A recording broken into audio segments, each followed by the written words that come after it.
The Premier League is the best league in the world in terms of quality. It's as simple as that.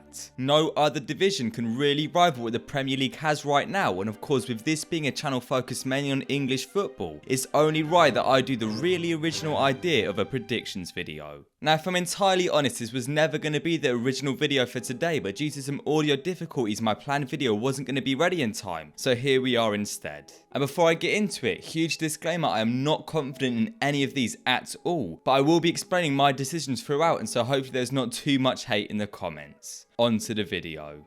In the bottom three I've got Sheffield United, Luton and Nottingham Forest. I know it's very cliche to just put two of the newly promoted teams to go straight back down, but to be honest I'm not confident enough in either of these sides to 100% stay up, and so I've put them in the drop zone just because it's easier. That being said, I do think Luton's business specifically has been fantastic, and I'd expect them to come straight back up and likely stay up in the 25-26 season, so at least there's that.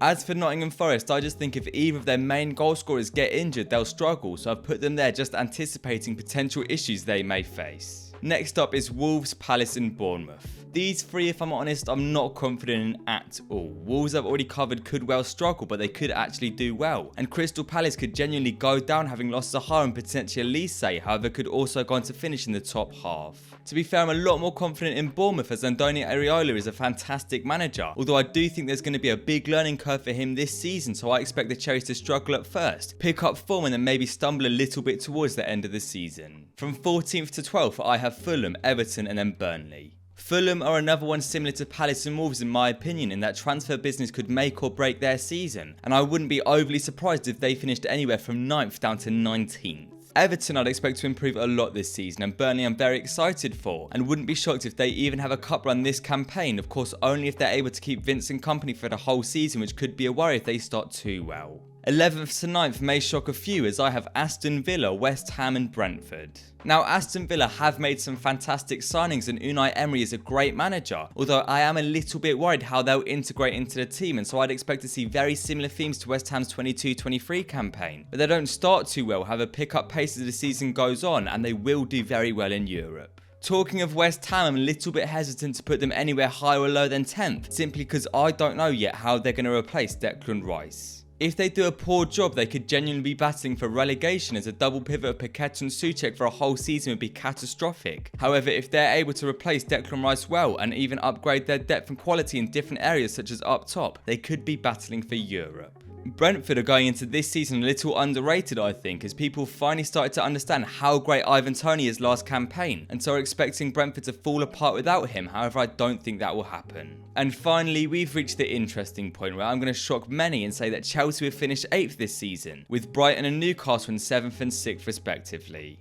Chelsea still have a huge hole in midfield, and I don't think they have the centre-back cover they need, particularly with Colwill and Chalobah both being linked with a move away, and so the Blues could really struggle again next campaign. Brighton again, I'm very impressed with the transfer business they've been doing, particularly with the acquisition of Dahoud, who I'm personally very excited to see in the Premier League. And with Milner inbound to help with European experience, I don't think their Europa League campaign should cause too much damage to the squad. Newcastle have a similar issue to Nottingham Forest in that although they are improving their depth, I'm still not confident that it's enough for 4 separate competitions, and if they lose someone like Botman or Schär at the back, they could be in real trouble. If they don't get any injuries, however, I think they should finish in the Champions League spots and potentially even as high as 3rd, but I just had to put them 6th anticipating issues. Now with a change in Champions League format, I do think I'm correct in saying that 5th and above will all reach UCL football for the 24-25 season, and so congratulations to Spurs, Liverpool and United, who I expect will all reach the UCL for next campaign. Spurs I'm not 100% confident on, but I personally am very excited to see their development under Ange Postecoglou, and with no European football they could be in a good place to challenge for a cup as well. Liverpool I haven't put any higher because at this point it's still very unclear what their midfield will look like next campaign, but I can only see them finishing between 3rd and 6th, so I'm more than happy to put them in 4th.